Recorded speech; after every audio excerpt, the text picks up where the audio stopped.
सम्माननीय सभामुख महोदय, छिटो र सुरक्षित यात्राका लागि हवाई सेवा मानिन्थ्यो, तर हिजो आज हवाई सेवाको गलत भाष्य निर्माण भइरहेको छ। कहिले दुर्घटना त कहिले घण्टौँसम्म डिले भएर मौसमका कारण डिले हुनु अस्वाभाविक होइन। तर सभामुख महोदय, अति आवश्यक उपकरण सहितको मौसम पूर्वानुमान महाशाखा छ, तर एक अर्कासँग राम्रोसँग समन्वय नहुँदा डिले हुने पूर्व सूचना यात्रुलाई दिन सकिरहेको छैन। यात्रुले 1 मिनेट ढिला गरेमा जहाज नली उड्छ, तर यात्रु घण्टौँसम्म कुर्नुपर्ने विडम्बना यो कस्तो हो सभामुख महोदय? अन्य देशमा डिले हुने पूर्व सूचनाको जानकारी मोबाइलमा आउँछ, तर हाम्रो देशमा एयरपोर्टमा गएपछि मात्रै थाहा हुन्छ। सभामुख महोदय, विशेष गरी यस समस्याले बिरामी र ज्येष्ठ नागरिकहरू थप पीडामा परेका छन्। समयको बचत र अति आवश्यक कामको लागि यात्रुले महँगो हवाई भाडा तिरेर यात्रा गरेका हुन्छन्। त्यसैले डिले हुने पूर्व सूचनाको प्रभावकारी बनाउन सभामुख मार्फत सम्बन्धित निकायको ध्यानाकर्षण गराउन चाहन्छु। धन्यवाद। सम्माननीय सभामुख महोदय, खगेन्द्र नवजीवन केन्द्रसँग सरकारी बजेट छ, दर्जनौं रोपनी जग्गा छ, व्यापारिक भवन र सटरहरू पनि रहेछ। दाताबाट लाखौं रकम उठ्ने, तर पारदर्शिता छैन। निशुल्क हुनुपर्नेमा एकै परिवारबाट 55 लाखसम्म उठाइएको विद्यार्थीबाट 6000 मासिक उठाइदो रहेछ। गोकर्णेश्वरमा एकै कोठामा 7-8 जना कोचेर राखिने रहेछ। दिशा पिसाब गनाएको अवस्था छ, धेरै दिनसम्म बाँधेर राखिएको छ। नियमित उपचार छैन, पिसाब थैली पनि समयमा फेरिँदैन रहेछ। केन्द्रले ती अपाङ्गता भएका नागरिकहरूलाई नवजीवन होइन नर्क जीवन दिएको रहेछ। बैंकमा समस्या आएर पैसा जोखिममा पर्दा राष्ट्र बैंकले व्यवस्थापनको जिम्मा लिन्छ भने संस्थामा समस्या आएर मानवीय क्षति हुन सक्नेमा राज्यले व्यवस्थापनको जिम्मा लिनुपर्ने होइन र? सभामुख महोदय, म यहाँ अनुरोध गर्दछु सरकारसँग तत्कालै कुनै रेस्क्यु कार्यदल बनाएर केन्द्रको व्यवस्थापन जिम्मामा लियोस्। साँच्चै नै हामीले पाठ्यक्रममा समेत पढाउने गरेको यो केन्द्र साँच्चैको नवजीवन केन्द्र बनोस्। धन्यवाद। सम्माननीय सभामुख महोदय, नेपाली भूगोल सुन्तला खेतीको लागि अत्यन्त प्रचुर छ। सुन्तला स्वास्थ्यका लागि लाभदायक पनि छ र अत्यन्त मिठो फल पनि छ। भारतले आँपलाई, जापानले हलुवा बेदलाई राष्ट्रिय फल बनाएको छ। त्यसैगरी नेपालले सुन्तलालाई राष्ट्रिय फल घोषणा किन नगर्ने? म सरकारको ध्यानाकर्षण गर्न चाहन्छु। सुन्तलालाई नेपालको राष्ट्रिय फल घोषणा गरी त्यसअनुसारको विकासको निम्ति बजेट सहितको प्रबन्ध गरियोस्। नेपालमा वर्षेनी करिब 30 अर्ब 61 करोडको सुन्तलाको कारोबार हुने गरेको छ। 7 लाखले रोजगारी पाउने गरेका छन्। नेपाल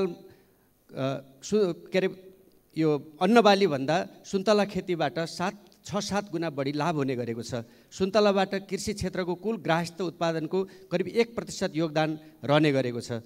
नेपालको 0.24 देखि 1.22 मेट्रिक टन का हिसाबले नेपालमा 34,150 मेट्रिक टन कार्बन स्थिरीकरणमा सुन्तलाले योगदान पुर्याउने गरेको छ। स्वास्थ्यका लागि र सँगसँगै सिधै खाने लगायत यसका अनेकन मान्य सदस्य श्री डोल प्रसाद अर्याल। सम्माननीय सभामुख महोदय, म आज शुक्ला फाटाका आरक्ष पीडित र नागढुङ्गामा भइरहेको अवरोधको विषयमा यस सदनको ध्यानाकर्षण गराउन गइरहेको छु।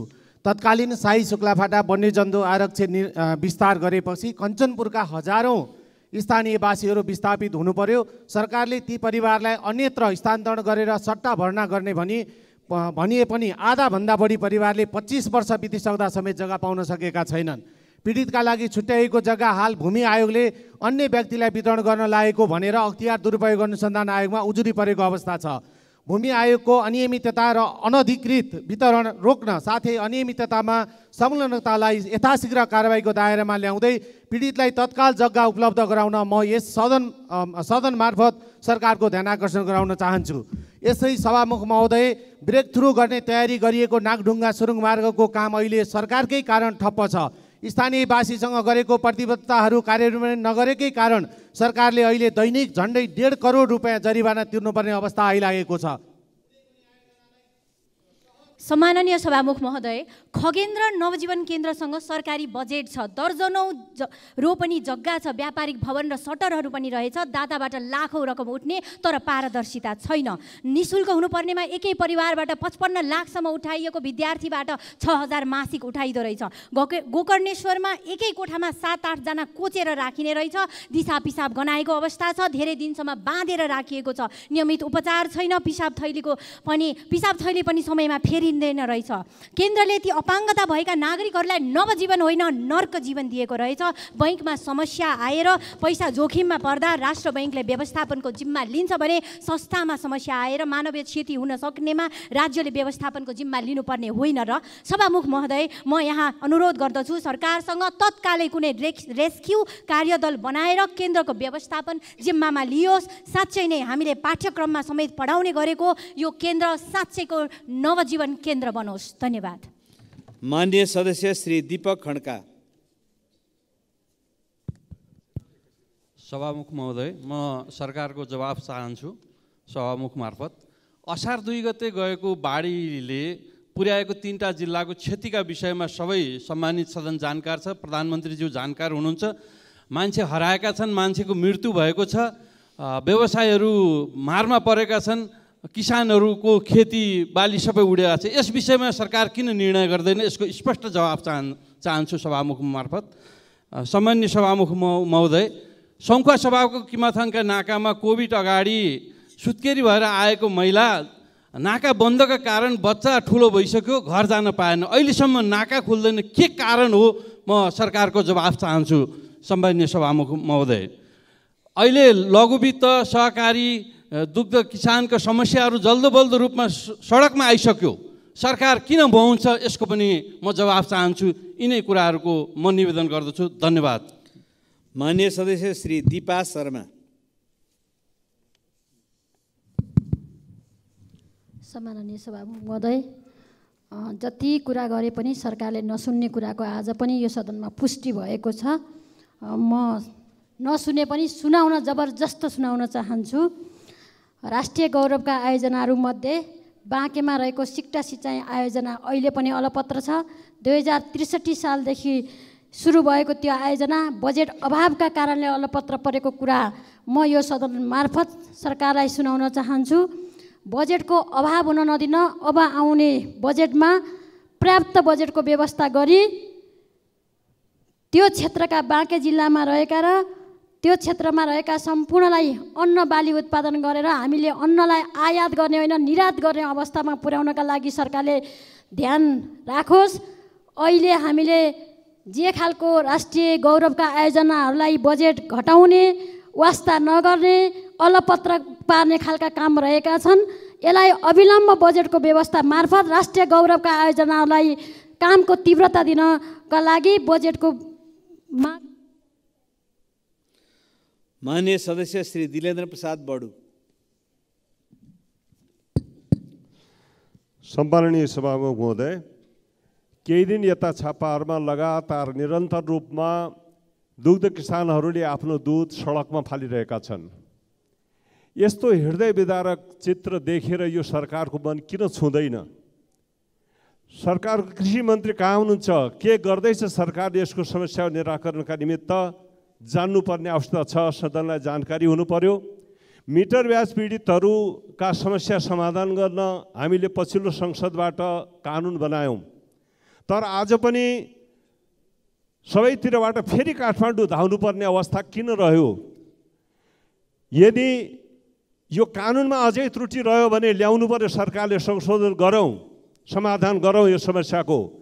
होइन कानुन बनेर पनि यदि सरकारले यसलाई कार्यान्वयन गर्न सकिरहेको छैन भने यो अर्को गम्भीर विषय हो। त्यसकारण सरकारले यी सबै विषयमा छिटोभन्दा छिटो जवाब चाहिन्छ, संसदमा जवाब दिनु पर्यो। हस्, धन्यवाद। माननीय सदस्य श्री दुर्गा राई।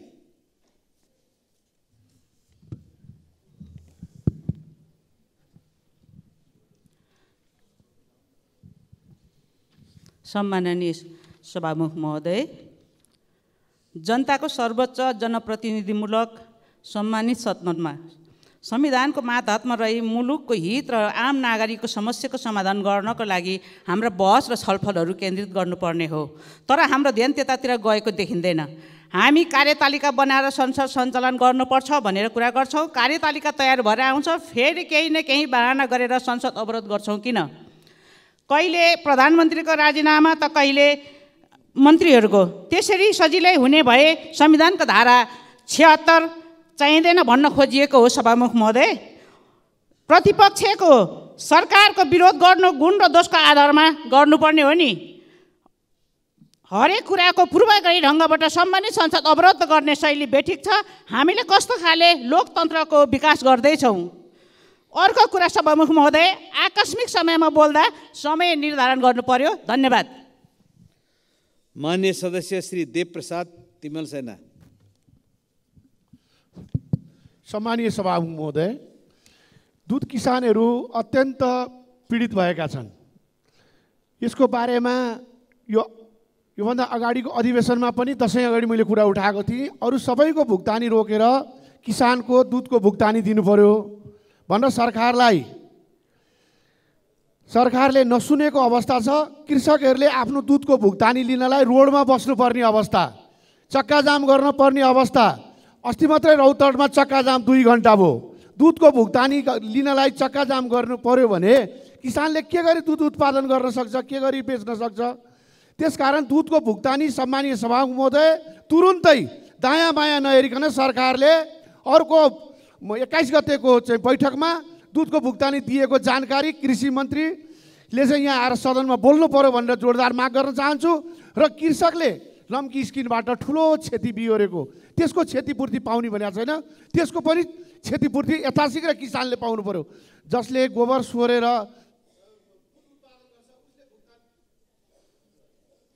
मान्य सदस्य श्री देवेन्द्र पौडेल। सम्माननीय सभामुख महोदय, यो सङ्घीय लोकतान्त्रिक गणतन्त्र, धर्मनिरपेक्षता, समावेशी समानुपातिकता जस्ता प्रणाली ल्याउनको निम्ति हजारौँको बलिदान, रगत, आँसु, पसिना बगेर यो व्यवस्था आएको हो। यो व्यवस्थालाई मान्छु भनेर, यो व्यवस्थालाई ग्रहण गर्छु भनेर हामीले संसदमा शपथ खाएका हुन्छौँ र शपथ खाएर मात्रै हामी सदनमा प्रवेश गरेका हुन्छौँ। सम्माननीय सभामुख महोदय, कहिलेकाहीँ मात्रै होइन, दिनदिनै जस्तो यो व्यवस्थाको विरोध गरेको हामी यहाँ सुन्छौँ। सम्माननीय सभामुख महोदय मार्फत म भन्न चाहन्छु, शपथ खाएर आइसकेपछि, यो संविधान मान्छु भनिसकेपछि यो प्रणाली र व्यवस्थाको विरोध गर्न पाइन्छ र सम्माननीय सभामुख महोदय, र यो कुराको गम्भीर ध्यानाकर्षण गराउनको निम्ति सम्माननीय सभामुख महोदय मार्फत म विशेष अनुरोध गर्न चाहन्छु। धन्यवाद। मान्य सदस्य श्री धनबहादुर बुढा।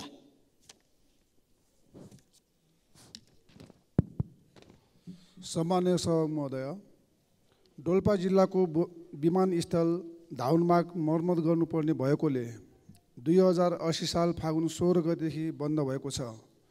त्रिपुरा सुन्दरी नगरपालिका वार्ड नम्बर 7 स्थित मसिनेचौर विमानस्थल निर्माण कार्य सम्पन्न भएको 1 वर्ष बितिसक्दा मैले बारम्बार पहल गर्दा पनि हवाई जहाज उडान परीक्षण हुन सकेको छैन। तसर्थ उक्त मसिनेचौर विमानस्थल उडान परीक्षण गरी यथाशीघ्र नेपाल एयरलाइन्सको जहाज निजी क्षेत्रको जहाज नियमित रूपमा सञ्चालनमा ल्याउन हुन यो सम्मानित सदन मार्फत सरकारको ध्यानाकर्षण गर्न चाहन्छु। धन्यवाद। मान्य सदस्य श्री धवल शमशेर जङ्गबहादुर राणा। सम्मान्य सभामुख महोदय, अहिले भर्खर एकजना सांसदज्यूले भन्नुभयो कि यो व्यवस्थाको हामीले विरोध गर्न मिल्छ कि मिल्दैन। यो संविधानमा, संविधानभित्र बसेर यो संविधानलाई परिवर्तन गर्न सक्ने व्यवस्था संविधानभित्र छ र यो देश चल्न सकिरहेको छैन। जनता आक्रान्त छ, देश आक्रान्त छ। हामीले यस्तो व्यवस्था, यो देशको व्यवस्थालाई परिवर्तन गर्नको लागि, यो अवस्थालाई परिवर्तन गर्नको लागि हामीले व्यवस्था परिवर्तन गर्न, यो अवस्था परिवर्तन गर्न, व्यवस्था परिवर्तन गर्ने आन्दोलन राष्ट्रिय प्रजातन्त्र पार्टीले सडकमा छेडिसकेको छ। सभामुख महोदय, अब यो संविधानलाई परिवर्तन गर्ने, यो व्यवस्थालाई परिवर्तन गर्ने र यो अवस्थालाई परिवर्तन गर्नको लागि जनता जनार्दनलाई यहीँबाट म आह्वान गर्न चाहन्छु। धन्यवाद। मान्य सदस्य श्री नवल किशोर शाह सुडी।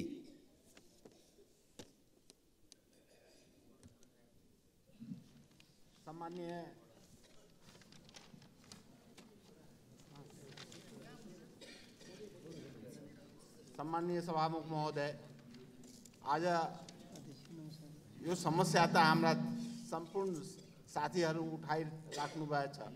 दुधको सम्बन्धमा दुध विकासले, डिडिसीले अब हाम्रो क्षेत्र सप्तरी 1 नम्बर क्षेत्रको अग्निसार कृष्ण सबरन गाउँपालिका वार्ड नम्बर 6 स्थित महुलीमा अवस्थित यस आदर्श बहुमुखी दुग्ध उत्पादक सहकारी संस्थाको पशुपालन तथा दुग्ध उत्पादन व्यवसाय मार्फत 95% जनता यहाँ जो छ पहाडबाट ओर्लेर मौली नदी किनारमा बसेको उहाँहरूको सम्पूर्णको आय स्रोत मात्र पशुपालन भएको हुनाले 8 महिनादेखि डिडिसीले विराटनगर स्थित दुध वितरण प्रणाली अन्तर्गत 5 करोड रुपियाँको भुक्तान दिएको छैन। एउटा गाउँ स्तरको सहकारी कसरी यो अवस्थामा चल्न सक्छ र हिजोदेखि त्यहाँ राजमार्ग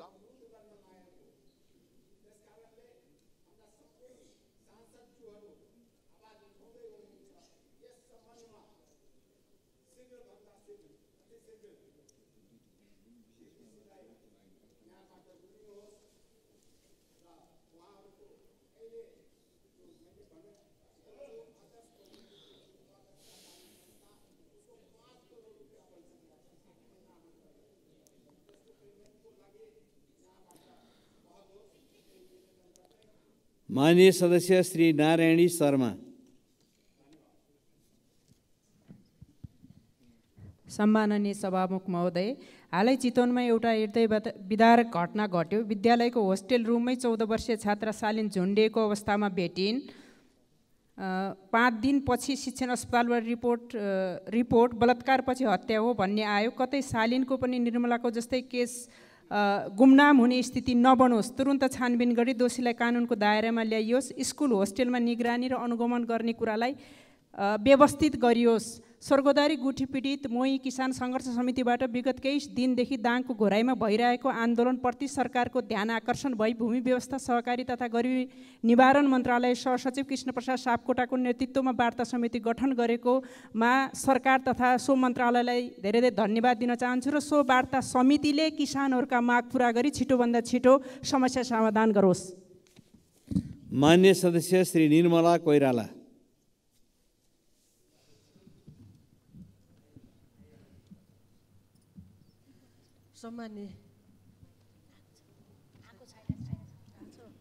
सम्मान्य सभामुख महोदय, हामीले पटक पटक सम्बन्धित सदनमा मिटर ब्याजी र लघुविद्युत पीडितले भोग्नु परेका समस्याहरू उठान गरिरहेका छौँ। पीडितहरू न्याय खोज्दै 23 दिनको पैदल यात्रा पश्चात अहिलेसम्म 5 पटक काठमाडौँ आइसकेका छन्। पीडित महिलाहरू, ज्येष्ठ नागरिकहरू पैदल यात्रा गर्दा एकातिर पैतालाका छाला खुइलेर चर्याइरहेका घाउ बोक्दै काठमाडौँका सडकमा न्याय माग्दै हिँडिरहँदा सरकारलाई कति पनि छुन सकेको छैन। उल्टै पीडितहरूलाई धरपकड गर्ने काम भएको छ। सभामुख मार्फत अब कति पनि विलम्ब नगरिकन मिटर ब्याजी पीडितहरूका काम माग पुरा गर्न पीडितहरूलाई घर फर्कने वातावरण सिर्जना गर्न म सभामुख मार्फत सरकारको ध्यान आकर्षण गराउन चाहन्छु। धन्यवाद। सम्माननीय सभामुख महोदय, छिटो र सुरक्षित यात्राका लागि हवाई सेवा मानिन्थ्यो, तर हिजो आज हवाई सेवाको गलत भाष्य निर्माण भइरहेको छ। कहिले दुर्घटना त कहिले घण्टौँसम्म डिले भएर मौसमका कारण डिले हुनु अस्वाभाविक होइन। तर सभामुख महोदय, अति आवश्यक उपकरण सहितको मौसम पूर्वानुमान महाशाखा छ, तर एक अर्कासँग राम्रोसँग समन्वय नहुँदा डिले हुने पूर्व सूचना यात्रुलाई दिन सकिरहेको छैन। यात्रुले 1 मिनेट ढिला गरेमा जहाज नली उड्छ, तर यात्रु घण्टौँसम्म कुर्नुपर्ने विडम्बना यो कस्तो हो सभामुख महोदय? अन्य देशमा डिले हुने पूर्व सूचनाको जानकारी मोबाइलमा आउँछ, तर हाम्रो देशमा एयरपोर्टमा गएपछि मात्रै थाहा हुन्छ। सभामुख महोदय, विशेष गरी यस समस्याले बिरामी र ज्येष्ठ नागरिकहरू थप पीडामा परेका छन्। समयको बचत र अति आवश्यक कामको लागि यात्रुले महँगो हवाई भाडा तिरेर यात्रा गरेका हुन्छन्। त्यसैले डिले हुने पूर्व सूचनाको प्रभावकारी बनाउन सभामुख मार्फत सम्बन्धित निकायको ध्यानाकर्षण गराउन चाहन्छु। धन्यवाद। मान्य सदस्य श्री प्रतिमा गौतम।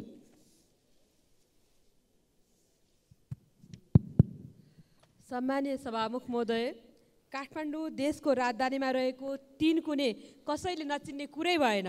एउटा सुन्दर स्थान बेला बखत विभिन्न राष्ट्रका विशिष्ट पाहुना आउँदा करोड लगाएर दुलै झै सिँगारिएको देख्ने गरेका छौँ। तर ती तीन कुने भित्रका कति मनहरू रोइरहेका छन्, कति भाँचिएका छन्। त्यहाँका कथा व्यथा कारुणिक छन्। आफ्ना बाउ बाजे पुर्खाले आर्जेको जमिन सरकारले विकासको आवश्यकता महसुस गरी आफ्नो पोल्टामा लिएको दशकौँ भयो, तर त्यहाँका बासिन्दाहरूलाई सम्बोधन गर्ने विषयमा सरकारले चासो देखाएको छैन। उक्त जग्गा धनीहरूलाई दिनुपर्ने उचित मुआब्जा क्षतिपूर्तिको विषयमा सरकार कहिले गम्भीर भएन। यो विषय आउँदा सरकार सधैँ चिर निन्द्रामा रह्यो। सभामुख महोदय, व्यक्तिको सम्पत्ति सरकारले लिँदा के तिनीहरूलाई उचित क्षतिपूर्ति मुआब्जा दिनु पर्दैन? कति वर्षसम्म कुर्नु पर्ने हो या दिँदै नदिने हो? सरकारले अब स्पष्ट जवाफ दिनु पर्यो। यसरी जनतालाई अन्योलताको भुग्रोमा पिल्स्याउने काम बन्द गरी यथाशीघ्र उचित मुआब्जा दिने कार्य गरियोस् भन्दै सभामुखज्यू मार्फत सरकारको गम्भीर। माननीय सदस्य श्री प्रतीक्षा तिवारी। सम्माननीय सभामुख महोदय, 1 मिनटको शून्य समयमा मान्यज्यूहरूले उठाउनु भएको विषय यो सरकारले सुन्न सकेन, बुझ्न सकेन, सम्बोधन गर्न सकेन।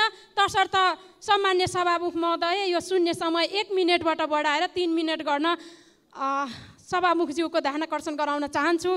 सभामुख महोदय, यो सरकार साँच्चीकै जनतालाई नटेरेको हो कि प्रतिपक्षलाई सदनलाई नटेरेको हो कि भन्ने आवाज चाहिँ जनतालाई भइसकेको छ। मिटरबाजीका पीडितका समस्या, लघुवित्त सहकारीका समस्या र दुग्ध उत्पादन गर्ने जुन दुग्ध किसानहरूका चाहिँ समस्या छन् त्यो सरकारले सुन्नु पर्दैन, सम्बोधन गर्नु पर्दैन। सभामुख महोदय, तसर्थ यो सरकारलाई गम्भीर ध्यानाकर्षण गराउन चाहन्छु कि यी जनताका समस्या सरकारले आँखा खोलेर कान सुनेर जनताका प्रत्यक्ष समस्या यी नेपाली नागरिकका समस्या हुन् भन्ने ढङ्गले समाधान गरोस्। माननीय सदस्य श्री प्रदीप यादव। सम्मानीय सभामुख महोदय, नेपाल सरकारले केही दिन अगाडि टिकटकमा प्रतिबन्ध लगायो, जुन स्वागत योग्य निर्णय थियो। किनभने सामाजिक सञ्जाललाई टिकटकले दुरुपयोग गरेर विभिन्न समुदाय, धार्मिक, सांस्कृतिक र वेशभूषाका व्यक्तिहरू बीचको सामाजिक सद्भाव र पारिवारिक एकतामाथि खलल पुर्याउने काम गरिरहेको थियो।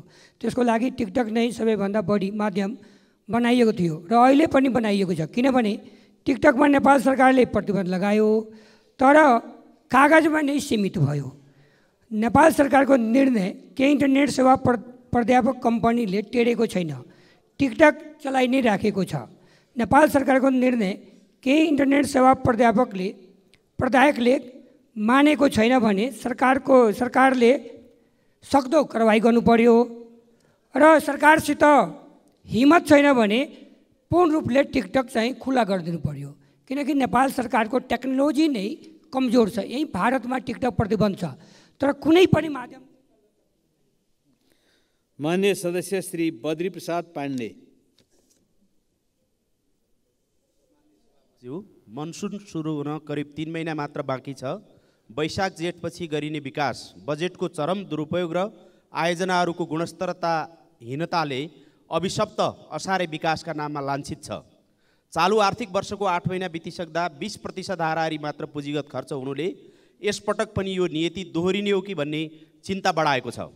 यस वास्तविकतालाई गम्भीरतापूर्वक लिँदै निर्माण कार्यमा द्रुत प्रणाली अपनाउन साथै पिछडिएको क्षेत्रको इपिसेन्टरकै रूपमा रहेका जिल्लाहरू बाजुरा, हुम्ला, मुगु, कालीकोट, अछाम र बझाङको जीवनस्तरमा प्रत्यक्ष प्रभाव पार्न सक्ने सेती लोकमार्ग, कर्णाली करिडोर, साँफे बगर, मार्तडी, कोल्टी लगायतका सडकहरूको निर्माण, गुणस्तर सुधार र सडक खण्डका पुलहरूको निर्माणमा उच्च प्राथमिकताका साथ कार्यान्वयनमा तीव्रता दिन सम्माननीय सभामुखज्यू मार्फत नेपाल सरकारको गम्भीर ध्यानाकर्षण गर्न चाहन्छु।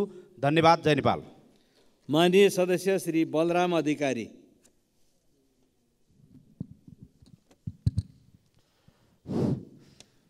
सभामुख महोदय, नेपालकै पहिलो ठुलो ताल, एसियाकै दोस्रो ठुलो ताल, मानव निर्मित जगदीशपुर ताल 157 हेक्टर क्षेत्रफलमा फैलिएको छ। कपिलवस्तु जिल्लाको पूर्व दक्षिण भेग सिँचाइ गर्ने उद्देश्यले निर्माण गरिएको उक्त ताल बालङ्गा नदीको पानी लगेर जम्मा गरिन्छ। हाल उक्त नहरले 6300 हेक्टर जमिन सिँचाइ गर्दै आएको छ भने हजारौँ चराचुरुङ्गीहरू रमाउने गर्दछन्। 35 सालदेखि सञ्चालन भएको नहरबाट पूर्वी शाखा निकालेर ताललाई मर्मत सम्मार व्यवस्थापन गर्ने हो भने थप 7000 हेक्टर जमिन सिँचाइ हुन सक्छ भनेर बाणङ्गा सिँचाइका योजना प्रमुख बताउनुहुन्छ। विगतमा उक्त नहर पश्चिमाञ्चल डिभिजन कार्यालय तौलिया अन्तर्गत पर्दथ्यो। मुलुक सङ्घीयतामा गएपछि उक्त कार्यालय प्रदेश अन्तर्गत कायम गरियो, जसका कारण हाल प्रदेशले हेर्ने गर्दछ। जबकि 5000 हेक्टर भन्दा कम क्षेत्रफल सिँचाइ हुने योजनाहरू मात्रै प्रदेशले हेर्ने नीति बनाइएको छ। तसर्थ बाणङ्गा सिँचाइ योजनालाई सङ्घ अन्तर्गत कायम गरी खेर गइरहेको बाणङ्गा नदीको पानी सदुपयोग गरेर थप। माननीय सदस्य श्री वासुदेव घिमिरे। सम्माननीय सभामुख महोदय, स्वास्थ्य बिमा कार्यक्रम स्वास्थ्य सेवामा सर्वसाधारणको सहज पहुँच पुर्याउने सामाजिक सुरक्षाको एक महत्त्वपूर्ण कार्यक्रम हो। 2072 सालबाट सुरु भएको यो कार्यक्रममा हाल झन्डै 22,16,000 परिवारका 71,81,000 नागरिक आबद्ध छन् भने बिमाको सुविधा 440 स्वास्थ्य संस्थामा उपलब्ध छ। स्वास्थ्य बिमा आफैमा लोक कल्याणकारी कार्यक्रम भए पनि यसको प्रभावकारितामा गम्भीर समस्याहरू देखेका छन्। सीमित अस्पतालमा मात्र बिमा सुविधा पाइने भएकोले ती अस्पतालहरूमा बिरामीको अधिक चाप हुँदा बिमितलाई सहज रूपमा सेवाभन्दा शास्ति बढी भएको छ। प्रक्रियागत झन्झट, समयमा उपचार नहुने र धेरैजसो औषधि नपाइने समस्यालाई हटाउन म सरकारको ध्यान आकर्षण गराउन चाहन्छु। यस्तै सेवा प्रदायक अस्पतालको सेवालाई गुणस्तरीय बनाउँदै थप सरकारी, सामुदायिक तथा निजी स्वास्थ्य संस्थामा समेत स्वास्थ्य बिमा सेवा विस्तार गर्न सरकारसँग जोरदार माग गर्दछु। धन्यवाद। माननीय सदस्य श्री बिन्दवासिनी कंसकार। सम्माननीय सभामुख महोदय, इलाम क्षेत्र नम्बर 1 हुँदै क्षेत्र नम्बर 2 जोडिने खुदनाबारी सडक लामो समयदेखि अल्पत्र अवस्थामा छ। जम्मा लम्बाइ 25 किलोमिटर मात्र रहेको यो सडक झापाबाट इलाम बजार पुग्ने सबैभन्दा छोटो सडक हो। इलाम सडक डिभिजन कार्यालयका अनुसार आर्थिक वर्ष 79-80 मा 23 करोडको बजेट विनियोजन भई निर्माण सुरु हुने निर्णय भएको छ। तर 1 करोड मात्रै बजेट आएको हुँदा 1 करोडले सडक सरसफाइ गर्ने समेत नपुग्ने जानकारी प्राप्त भयो। 80-81 को बजेटमा यो सडकको लागि कुनै रकम नै नछुट्याएको कुरा बाहिर आइरहेको छ। यस सडकलाई हरेक पटक राजनीति गर्ने हिसाबले हेरिएको छ। हरेक उम्मेदवारले आफ्नो घोषणा पत्रमा राख्ने गर्छन्, तर चुनावपछि सबैले बिर्सिन्छन्। सभामुखज्यू, यसरी इलामका जनताको स्वास्थ्य व्यवसाय र किनमेलदेखि हरेक दिनाचार्य प्रत्यक्ष जोडिने यो बाटो अविलम्ब प्राप्त बजेट विनियोजन गरी दुवैतर्फबाट सडक निर्माण सुरु गर्न सम्बन्धित निकायको ध्यानकर्षण गर्दछु। धन्यवाद। माननीय सदस्य श्री विनिता कठायत।